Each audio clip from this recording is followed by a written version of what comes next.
Live here from the Eagle Newsroom. This is the My Aggie Nation podcast. I'm Travis Brown with the Eagle. Over there, Alex Miller, also with the Eagle, and our special guest here on the big board, since it is draft week, Charean Williams. Charean, how's it going? What's new in your life of covering the NFL?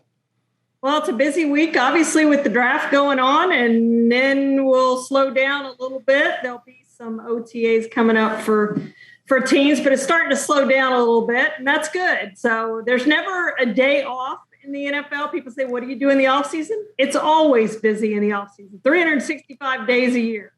We can understand that. Pro Football Talk and a distinguished alumnus. I think it's the first time we've talked to you since you got your Distinguished Alumnus Award. What did that mean to you, and how is life being distinguished? It's one of the greatest honors of my life. Obviously, everything came after I went into the Pro Football Hall of Fame with the now newly named Bill Nunn Award, formerly the Dick McCann Award. And when you go into the Pro Football Hall of Fame, that kind of opens up some other awards. And we have the Texas Sports Hall of Fame induction into the journalism wing coming up next month. So that'll be another great honor. But, I guess if I had kids, it'd be like choosing between your children, between being a distinguished alum at Texas A&M and going into the Pro Football Hall of Fame, being voted the Dick McCann Award winner from your peers. So both of those are right up there, 1A and 1A, I think. But a huge, huge honor. Only a little over 300 former students have won that award out of the 555,000 former students. So a really cool award that I'm just honored and humbled to receive. I feel too young for it, to be honest. That's always a good thing, to feel too young for anything. I'm breaking down by the day, so I understand feeling young is good. Let's go into some draft talk. A&M players, as it usually is with them, a large contingent of A&M players that potentially could hear their name called. But I know Kenyon Green, DeMarvin Leal, Isaiah Spiller, kind of the cream of the crop there. What do you see from this A&M draft class and some of those top names that are might get their name called? It's going to be a large contingent of Aggies, as you said, being drafted. And I would expect Kenyon Green to be the first of those to go. However, having said that, my boss, Mike Florio, just did his first mock draft, and the first player he had selected from A&M was DeMarvin Leal, going 23rd, right before Kenyon Green to the Cowboys. So I think there's a chance that DeMarvin Leal could go in the first round. I think it's more likely that Kenyon Green is the first of those Aggies to go. To me, the most interesting name on the list is Jalen Watermeyer. Does he get drafted or does he not get drafted? If he does, I think it's going to be a late third-day pick, 7th round, and I think he's too talented for some team not to draft him. But if he doesn't, he'll have his pick of teams, and that's always good. That's probably better than going in the 7th round, frankly, because you get to pick a team to go to where you think you can make the roster that's in need of a tight end rather than somebody that drafts you that maybe you're the 4th tight end on the roster, and we'll have a harder time making the roster. Sure, and Weidemeyer is actually the guy I was going to ask about next, because talked with him today, and he said that the two places that he went to visit was Buffalo and was Dallas, the Cowboys. Do you see a guy like Weidemeyer fitting in with the Cowboys?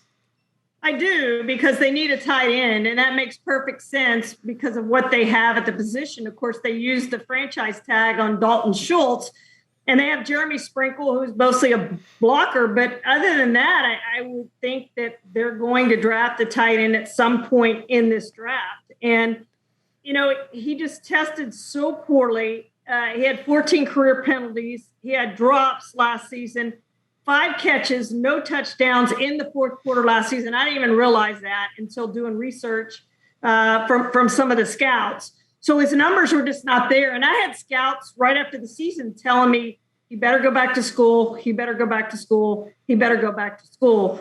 And of course, he didn't go back to school. And now he's in the draft. He'll get a chance to make a team. There's no question about that.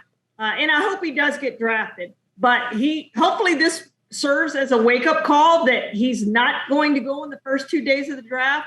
That, all right, I've got to put in the time. I've got to put in the effort. If I want to become an NFL player and not go get a job doing something else, I've got to get going here. So hopefully this is the wake up call that he needs. Yeah, you mentioned how Kenyon Green's projected potentially to be drafted by the Cowboys. Offensive line certainly an area of need for Dallas. Kenyon's name's been mentioned, I see, with some others. Who are some other people that Dallas might be looking at? And, it seems like the last 2 years, they've just kind of gone best available with CeeDee Lamb, and Micah Parsons certainly has worked out for him. What are you kind of seeing where the Cowboys might go this first round? Yeah, it has, and you're right. It's a good observation that they've sat where they were the last 2 years, and guys have fallen to them that they didn't expect to be there. And those two players, CeeDee Lamb and Michael Parsons, worked out great. And I think that's what they should do this year: sit at 24 and wait to see who falls to you. I'm going to be really surprised if they don't come out with a lineman. And probably leaning more toward the offensive line. It wasn't that long ago we were talking about the Cowboys as the best offensive line in football. It's been a long time now, it feels like, since we've talked about that, since Travis Frederick retired, and Tyron Smith has been injured. Zach Martin had a few injuries 2 years ago. Now Lyle Collins is gone. They need to rebuild that offensive line. I'll never forget, I learned a lot from Bill Parcells when he was here as the Cowboys coach. And one thing I learned, that after the quarterback, the two most important positions are your offensive line and defensive line. You have to build those. And you think about it, if you have a bad offensive line, if you have a bad defensive line, you're probably not going to win a Super Bowl. The Bengals, what they did was amazing last season. Being able to get to a Super Bowl, as bad as that offensive line was, it usually doesn't work that way. You need a good offensive line. So time for the Cowboys to rebuild. They have an opening there at the left guard. Connor Williams is gone. Connor McGovern is penciled to go in there. But Zion Johnson is a guy you look at from Boston College, offensive guard, same as Kenyon Green. So one of those two guys would be my favorite to go there if either one of those guys are there. And then I think you look along the defensive line if they're not. Perhaps one of those Georgia defensive linemen, Devontae Wyatt's a name that you see in that general area of the draft. But those would be the two things, probably offensive line or defensive line. I'm going to be surprised if they don't use that first round pick on one of those two positions. At running back, Isaiah Spiller is a guy that put up some outstanding numbers for the Aggies, but was a little bit injury prone. What did you see from him in the time that he was an Aggie, and how do you think that he projects to the NFL?